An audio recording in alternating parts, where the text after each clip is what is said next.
നമസ്കാരം. മുനമ്പം ഒരു വഖഫ് ഭൂമി അല്ല എന്ന് പ്രസ്താവിച്ച ബഹുമാനപ്പെട്ട കേരള ഹൈക്കോടതി വിധിക്കെതിരെ വഖഫ് ബോർഡും വഖഫ് സംരക്ഷണ വേദിയുമൊക്കെ സ്പെഷ്യൽ ലീവ് പെറ്റീഷനുമായി ബഹുമാനപ്പെട്ട സുപ്രീം കോടതിയെ സമീപിക്കാൻ പോകുന്നു എന്നാണ് അറിയാൻ കഴിഞ്ഞത്. അവർ അങ്ങനെ ചെയ്യാത്ത പക്ഷം ബഹുമാനപ്പെട്ട കേരള ഹൈക്കോടതിയുടെ നിരീക്ഷണങ്ങൾ അന്തിമമാകും. അതോടെ നേരത്തെ തന്നെ മുനമ്പത്തെ വിഷയം പരിഗണിച്ചു വരുന്ന കോഴിക്കോട് വഖഫ് ട്രൈബ്യൂണലിൻ്റെ നടപടികൾ അവതാളത്തിൽ ആവുകയും ചെയ്യും. അതോടെ വഖഫ് ബോർഡിന് മുൻപത്തുള്ള എല്ലാ ക്ലെയിമുകളും എന്നേക്കുമായി അസ്തമിക്കുകയും ചെയ്യും. എന്താണ് ഈ സ്പെഷ്യൽ ലീവ് പെറ്റീഷൻ? സാധാരണഗതിയിൽ ഓരോ ഹൈക്കോടതികളുടെയും വിധികൾ അന്തിമമാണ് എന്നാണ് സങ്കല്പം. അവിടെ അപ്പീലിന് മുമ്പ് ആദ്യം ഒരു പ്രത്യേകാനുമതി സുപ്രീം കോടതിയിൽ നിന്നും വാങ്ങണം. അതിനാണ് സ്പെഷ്യൽ ലീവ് പെറ്റീഷൻ എന്ന് പറയുന്നത്. അങ്ങനെ വരുമ്പോൾ ആദ്യമായിട്ട് സുപ്രീം കോടതി ഒരു ചെറിയ വാദം കേട്ടിട്ട് പ്രഥമ ദൃഷ്ട്യാ ഹൈക്കോടതി വിധിയിൽ എന്തെങ്കിലും തെറ്റുണ്ടോ ഇല്ലയോ എന്ന് പരിഗണിക്കുകയും തെറ്റുണ്ടെന്ന് ബോധ്യപ്പെടുകയാണെങ്കിൽ എതിർകക്ഷികൾക്ക് നോട്ടീസ് അയക്കുകയും മറ്റും ചെയ്യും. അതിനുശേഷമായിരിക്കും ഈ അപ്പീൽ അന്തിമമായി പരിഗണനയ്ക്കായി വരിക. രജിസ്റ്റർ ചെയ്യപ്പെട്ട പ്രമാണങ്ങളുടെയും നേരത്തെ പല കോടതികളും പറഞ്ഞിട്ടുള്ള ഉത്തരവുകളുടെയും അടിസ്ഥാനത്തിൽ മാത്രമാണ് ബഹുമാനപ്പെട്ട കേരള ഹൈക്കോടതി അതിൻ്റെ നിരീക്ഷണങ്ങളിൽ എത്തിച്ചേർന്നത്.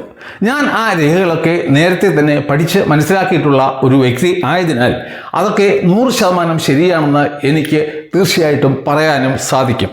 എന്നാൽ ഇതുവരെയും ഒരു കോടതിയുടെയും മുന്നിൽ ഹാജരാക്കപ്പെടാത്തതും ഞാൻ ഒരു പഠനം നടത്തിയതിനു ശേഷം 1915 മുതൽ 1950 വരെ കണ്ടെത്തിയ രേഖകളും നാം പരിശോധിക്കുകയാണ് എന്നുണ്ടെങ്കിൽ ഈ സിദ്ദിഖ് സെട്ടു എന്ന് പറയുന്ന ഗജ ഫ്രോഡിന് അദ്ദേഹം ഒരു പ്രമാണം എഴുതിയ 1950 നവംബർ മാസം 1-ാം തീയതി മുൻപത്തെ 1 സെന്റ് വസ്തു പോലും സ്വന്തമായി ഉണ്ടായിരുന്നില്ല എന്ന വസ്തുതയും പുറത്തു വരും. പിന്നെ എങ്ങനെയാണ് 404.76 ഏക്കർ വസ്തു അള്ളാഹുവിനോ അതല്ല ഫറൂഖ് കോളേജിനോ ദാനം ചെയ്യാൻ കഴിയുക?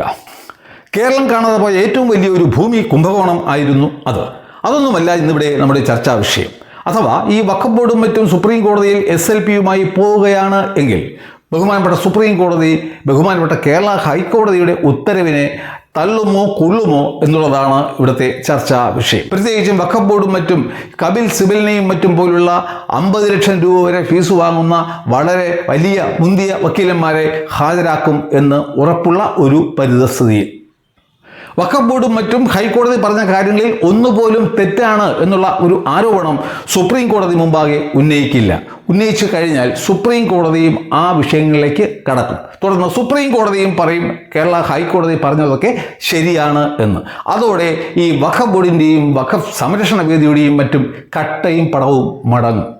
അതുകൊണ്ട് അവർ പറയാൻ പോകുന്നത് ബഹുമാനപ്പെട്ട കേരള ഹൈക്കോടതി സാങ്കേതികമായി മാത്രം അത്തരം നിരീക്ഷണങ്ങൾ നടത്താൻ പാടില്ല എന്നായിരിക്കും. അതിനുള്ള കാരണങ്ങളായിരിക്കും അവർ സുപ്രീം കോടതി മുമ്പാകെ അവതരിപ്പിക്കാൻ പോകുന്നത്. അത് എന്തൊക്കെയാണെന്ന് നമുക്ക് പരിശോധിക്കാം. നാം മനസ്സിലാക്കേണ്ടത് വഖഫ് ബോർഡ് ഈ മുൻപത്തെ ഒരു വഖഫായി പ്രഖ്യാപിച്ചതിന് ശേഷം ഇപ്പോൾ 5ഓളം അപ്പീലുകൾ ബഹുമാനപ്പെട്ട വഖഫ് ട്രൈബ്യൂണലിന് മുന്നിൽ പരിഗണനയിൽ ആണ്. അങ്ങനെ അതിൻ്റെ പരിഗണനയിൽ ഇരിക്കുന്ന അവസരത്തിൽ സാങ്കേതികമായി കേരള ഹൈക്കോടതി നടത്തിയ നിരീക്ഷണങ്ങൾ തികച്ചും തെറ്റായ ഒന്നായിരുന്നു. കാര്യം സത്യമായിരുന്നു എങ്കിലും അത് സാങ്കേതികമായി നടത്താൻ പാടില്ലായിരുന്നു. അതായിരിക്കും ബഹുമാനപ്പെട്ട സുപ്രീം കോടതിയുടെ മുന്നിൽ ഉയരാൻ പോകുന്ന ഏറ്റവും വലിയ ഒരു ചോദ്യം. ഒന്നാമതായി വഖഫ് ബോർഡും മറ്റും അവരുടെ ഹർജിയിൽ ഉയർത്താൻ പോകുന്ന ചോദ്യം എന്തായിരിക്കും എന്ന് വെച്ച് കഴിഞ്ഞാൽ, ഈ വഖഫ് സംരക്ഷണ വേദി കൊടുത്ത കേസിൽ ആദ്യം സിംഗിൾ ബെഞ്ചും തുടർന്ന് ഡിവിഷൻ ബെഞ്ചും പരസ്പര വ്യത്യസ്തമായ തീരുമാനങ്ങളാണ് എടുത്തത്. അതുകൊണ്ട് അവിടെ സംശയമുണ്ട് ആരുടെ ജഡ്ജിമെൻ്റാണ് ശരി എന്നുള്ളത്. അതുകൊണ്ട് തീർച്ചയായിട്ടും ബഹുമാനപ്പെട്ട സുപ്രീം കോടതി കൂടി ഒന്ന് അത് പരിഗണിച്ചതിന് ശേഷം ഒരു അന്തിമ വിധി തരണം എന്നായിരിക്കും ആദ്യത്തെ ആവശ്യം. രണ്ടാമത്തെ ചോദ്യം എന്തായിരിക്കും എന്ന് വെച്ച് കഴിഞ്ഞാൽ, നമുക്കൊക്കെ അറിയാം ബഹുമാനപ്പെട്ട കേരള ഹൈക്കോടതി പറഞ്ഞു ഈ വഖഫ് സംരക്ഷണ വേദിക്ക് അത്തരത്തിൽ ഒരു ഹർജി നൽകാനുള്ള അവകാശം ലോക്കസ് സ്റ്റാൻഡി ഇല്ലാതിരുന്നു എന്ന്. അങ്ങനെയാണെങ്കിൽ അത് മാത്രം പറഞ്ഞുകൊണ്ട് അവരുടെ ഹർജി തള്ളിയാൽ പോരായിരുന്നു. എന്തുകൊണ്ടാണ് ബഹുമാനപ്പെട്ട കേരള ഹൈക്കോടതി ആ കേസിൻ്റെ മെറിറ്റിലേക്ക് കടന്ന് ഈ ഹർജിക്കാരുടെ താല്പര്യങ്ങൾക്ക് വിരുദ്ധമായ പരാമർശങ്ങൾ നടത്തിയത് എന്നുള്ളതായിരിക്കും അടുത്തു വരുന്ന രണ്ടാമത്തെ ചോദ്യം. വഖഫ് ബോർഡ് ഒരു വസ്തുവിനെ വഖഫായി പ്രഖ്യാപിച്ചു കഴിഞ്ഞാൽ പരാതിയുള്ളവർക്ക് ചെയ്യാൻ കഴിയുന്ന ഏക കാര്യം, നിയമപരമായി ചെയ്യാൻ കഴിയുന്ന ഏക കാര്യം ഒരു അപ്പീലുമായി വഖഫ് ബോർഡിനെ സമീപിക്കുക എന്നുള്ളതാണ്. നേരിട്ട് ഹൈക്കോടതിയെ ആർട്ടിക്കിൾ 226 സമീപിക്കാൻ പാടില്ല. അങ്ങനെ ആരെങ്കിലും സമീപിച്ചു കഴിഞ്ഞാൽ അത്തരം കേസുകൾ ഹൈക്കോടതി നേരിട്ട് സ്വീകരിക്കാനോ പരിഗണിക്കാനോ പാടില്ല എന്ന് സുപ്രീം കോടതി പല തവണ പറഞ്ഞിട്ടുള്ളതും ആണ്. അങ്ങനെ വരുമ്പോൾ വഖഫ് ബോർഡ് എടുത്ത തീരുമാനം മറിച്ചൊരു വിധി ട്രൈബ്യൂണൽ പറയുന്നതുവരെ അതുപോലെ തന്നെ തുടരുകയും ചെയ്യും.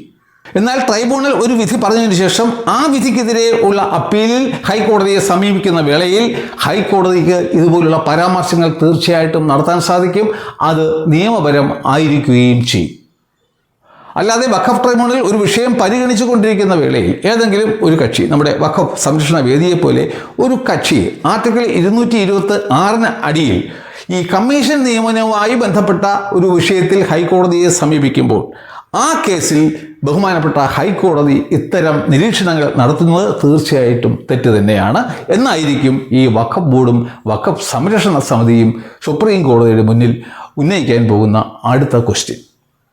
ഇവിടെ വഖഫ് ബോർഡിൻ്റെ തീരുമാനത്തിനെതിരെ 5ഓളം അപ്പീൽ ഹർജികളാണ് ഇപ്പോൾ വഖഫ് ട്രൈബ്യൂണലിന് മുന്നിൽ ഉള്ളത്. അത് പരിഗണനയിൽ ആണ്.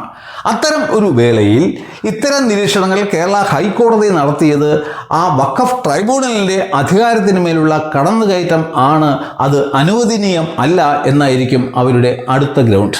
വഖഫ് സംരക്ഷണ സമിതി നൽകിയ ഹർജിയിലെ ഏക ആവശ്യം എന്ന് പറയുന്നത് ജസ്റ്റിസ് രാമചന്ദ്രൻ കമ്മീഷന്റെ നിയമനം നിയമവിരുദ്ധമാണ്, അതുകൊണ്ട് ആ കമ്മീഷനെ പിരിച്ചുവിടണം എന്നുള്ളത് മാത്രം ആയിരുന്നു. അതുകൊണ്ട് തന്നെ ഹൈക്കോടതിയുടെ മുന്നിലുണ്ടായിരുന്ന ഏക വിഷയം, പരിഗണനാ വിഷയം എന്ന് പറയുന്നത് ഈ ജസ്റ്റിസ് രാമചന്ദ്രൻ കമ്മീഷന്റെ നിയമനം നിയമപരമാണോ അല്ലയോ എന്ന് മാത്രം ആയിരുന്നു. എന്നാൽ കോടതി ഇവിടെ എന്താണ് ചെയ്തത് എന്ന് വെച്ച് കഴിഞ്ഞാൽ അതിനുപരിയായി കേസിൻ്റെ മെറിറ്റിലേക്ക് പോവുകയും നാം കണ്ടതുപോലെ പല രീതിയിലുള്ള പ്രസ്താവനകൾ നടത്തുകയും ചെയ്തു. ഒരു ലാറ്റിൻ മാക്സിം ഉണ്ട്, അതായത് നെ അൾട്രാ പെറ്റീഷ്യ എന്ന് പറയുന്നു. അതായത് ഒരു പെറ്റീഷൻ കൊടുക്കുമ്പോൾ ആ പെറ്റീഷനിൽ ആവശ്യപ്പെടുന്ന കാര്യങ്ങൾക്ക് ഉപരിയായിട്ട് യാതൊരു വിധത്തിലും ഉള്ള റിലീഫും മറ്റും നൽകാൻ പാടില്ല. നമുക്കിവിടെ അറിയാം, അവരുടെ കേസ് തന്നെ തള്ളിക്കളഞ്ഞു. അവർക്ക് ആ കേസ് കൊടുക്കാനുള്ള അധികാരം അല്ലെങ്കിൽ അവകാശം ലോക്കസ് സ്റ്റാൻഡി ഇല്ലായിരുന്നു എന്നും പറയുന്നു. എന്നാൽ കോടതി അതിനൊക്കെ ഉപരിയായിട്ട് മറ്റ് പല വിഷയങ്ങളിലേക്കും കടക്കുകയും അതിനെക്കുറിച്ചൊക്കെ പ്രസ്താവനകൾ ഇറക്കുകയും ചെയ്തു. അങ്ങനെ വരുമ്പോൾ അതൊരു എക്സ്ട്രാ പെറ്റീഷ്യ ആയിട്ട് മാറും. അതായത് ഹർജിയിൽ ആവശ്യപ്പെടാത്ത പല കാര്യങ്ങളെയും കുറിച്ച് കോടതി പറഞ്ഞു എന്നാണ് അതിന് അർത്ഥം. അതുകൊണ്ട് തന്നെ ആ ഒരു പോയിന്റും വഖഫ് ബോർഡും വഖഫ് സംരക്ഷണ വേദിയും ഒക്കെ സുപ്രീം കോടതിയുടെ മുന്നിൽ ഉയർത്തുന്നതായിരിക്കും, ഒരു സംശയവും വേണ്ട. ഞാൻ മേൽപ്പറഞ്ഞ എല്ലാ കാര്യങ്ങളും നിയമപരമായി നിലനിൽക്കുന്നതും ന്യായവുമായ കാര്യങ്ങൾ ആണ്. അതുകൊണ്ട് തന്നെ സുപ്രീം കോടതി ഇതിൽ ഇടപെടും. ആദ്യമായിട്ട് ഈ വഖഫ് ബോർഡിനും മറ്റും അപ്പീൽ ഫയൽ ചെയ്യാനുള്ള അനുമതി നൽകും. എതിർകക്ഷികൾക്ക് നോട്ടീസ് അയക്കും. ബഹുമാനപ്പെട്ട കേരള ഹൈക്കോടതിയുടെ ആ വിധിയെ സ്റ്റേ ചെയ്യുകയും ചെയ്യും. വഖഫ് ട്രൈബ്യൂണലിന് മുന്നിൽ പരിഗണനയിൽ ഇരിക്കുന്ന ഒരു വിഷയത്തെ സംബന്ധിച്ച് ഇതുപോലെ ഹൈക്കോടതി നടത്തിയ പരാമർശങ്ങൾ അത് സത്യം ആണെങ്കിൽ പോലും അത് ഈ ട്രൈബ്യൂണലിൻ്റെ അധികാരത്തിന് മേലുള്ള ഒരു കടന്നുകയറ്റം തന്നെയാണ് എന്നുള്ളതിൽ യാതൊരു തർക്കവുമില്ല. അതുകൊണ്ട് സുപ്രീം കോടതി തീർച്ചയായിട്ടും ഈ വിഷയത്തിൽ ഇടപെടും. അതിനാൽ ബഹുമാനപ്പെട്ട കേരള ഹൈക്കോടതിയുടെ മുനമ്പം ഒരു വഖഫല്ല എന്ന പ്രഖ്യാപനം പൊതുജനങ്ങൾക്കിടയിൽ മുനമ്പം ഒരു വഖഫല്ല എന്ന ഒരു അവബോധം സൃഷ്ടിക്കാൻ സഹായിക്കും. എങ്കിലും മുനമ്പം ജനതയ്ക്ക് ഈ ഹൈക്കോടതി വിധി കൊണ്ട് യാതൊരു വിധത്തിലും ഉള്ള പ്രയോജനവും സിദ്ധിക്കാൻ പോകുന്നില്ല. എന്നാൽ ഭാവിയിൽ ഇപ്പോൾ നടന്നു വരുന്ന അപ്പീൽ ഹർജികളിൽ വഖഫ് ട്രൈബ്യൂണൽ ഒരു തീരുമാനം, ഒരു വിധി പറയുന്ന വേളയിൽ ഈ ഹൈക്കോടതി വിധി അങ്ങനെ അന്തരീക്ഷത്തിൽ നിൽക്കുന്നതിനാൽ ആ വിധിയെ തീർച്ചയായിട്ടും ഈ ഹൈക്കോടതി വിധി സ്വാധീനിക്കും എന്നുള്ള കാര്യത്തിൽ യാതൊരു സംശയവും ഇല്ല. എന്നാൽ ഭാവിയിൽ സുപ്രീം കോടതി അന്തിമമായി ഈ വിഷയം പരിഗണിക്കുന്ന വേളയിൽ ബഹുമാനപ്പെട്ട ഹൈക്കോടതിയുടെ ഈ ജസ്റ്റിസ് രാമചന്ദ്രൻ കമ്മീഷന്റെ നിയമനം നിയമപരമാണെന്നും ആ കമ്മീഷന് അതിൻ്റെ പ്രവർത്തനങ്ങളുമായി മുന്നോട്ട് പോകാമെന്നും നാം മനസ്സിലാക്കേണ്ടത് അദ്ദേഹം ആൾറെഡി അദ്ദേഹത്തിൻ്റെ റിപ്പോർട്ട് കൊടുത്തു കഴിഞ്ഞു. ആ ഒരു തീരുമാനത്തിൽ സുപ്രീം കോടതി ഇടപെടുകയേ ഇല്ല. എന്നാൽ ഈ വഖഫ് ട്രൈബ്യൂണലിൻ്റെ മുന്നിൽ പരിഗണനയിൽ ഇരിക്കുന്ന വിഷയങ്ങളുടെ മേൽ ബഹുമാനപ്പെട്ട കേരള ഹൈക്കോടതി നടത്തിയ എല്ലാ പരാമർശങ്ങളും എക്സ്പെൻഡ് ചെയ്യും. അതായത് ഈ വിധിയിൽ നിന്നും നീക്കം ചെയ്യും. തുടർന്ന് വഖഫ് ട്രൈബ്യൂണൽ എന്തെങ്കിലും ഒരു കാലത്ത് വിധി പറയും. അതിനെതിരെ ഹൈക്കോടതിയിൽ അപ്പീൽ പോകും. ആ തീരുമാനത്തിനെതിരെ സുപ്രീം കോടതിയിൽ അപ്പീൽ പോകും.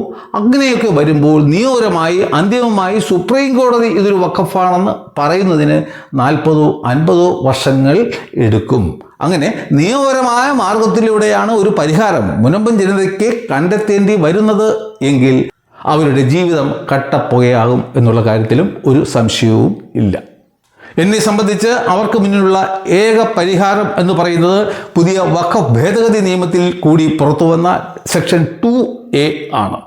അതിലൂടെ അവർക്ക് സമയബന്ധിതവും ശാശ്വതവും ആയ ഒരു പരിഹാരം കിട്ടുമെന്നാണ് എൻ്റെ പ്രതീക്ഷ. ഈ BJP സർക്കാർ ഇപ്പോൾ സുപ്രീം കോടതി അതിൻ്റെ ഇടക്കാല ഉത്തരവ് പുറപ്പെടുവിച്ചതിൻ്റെ അടിസ്ഥാനത്തിൽ അവർക്കിനി ഈ ചട്ടങ്ങളുടെ രൂപീകരണവുമായി മുന്നോട്ട് പോകാം. അത് അടുത്ത വിൻ്റർ സെഷനിൽ തന്നെ പാർലമെൻറ്റിൽ വെച്ച് പാസ്സാക്കിയെടുക്കാം. അങ്ങനെ ചെയ്യുകയാണ് എന്നുണ്ടെങ്കിൽ മുനമ്പം ജനതയ്ക്ക് ശാശ്വതമായ ഒരു പരിഹാരം എത്രയും വേഗം കിട്ടുന്നതായിരിക്കും. അപ്പോൾ ഞാൻ ഈ പറഞ്ഞ കാര്യങ്ങളൊക്കെ തന്നെ നിങ്ങളുടെ മനസ്സിൽ കുറിച്ചിടണം. സുപ്രീം കോടതിയിൽ ഭാവിയിൽ എന്തൊക്കെയാണ് സംഭവിക്കുന്നത് എന്ന് നോക്കണം. അതിനുശേഷം ഞാൻ പറഞ്ഞതുമായി താരതമ്യം ചെയ്യണം. അതുകൊണ്ട് ഈ വീഡിയോ നിങ്ങൾക്ക് ഇഷ്ടപ്പെട്ടു എങ്കിൽ നിങ്ങൾ അത് ലൈക്ക് ചെയ്യുക, കമൻറ്റ് ചെയ്യുക, ഷെയർ ചെയ്യുക, സബ്സ്ക്രൈബും ചെയ്യുക. അടുത്ത മറ്റൊരു വിഷയമായി വീണ്ടും കാണുന്നതുവരെ നന്ദി, നമസ്കാരം.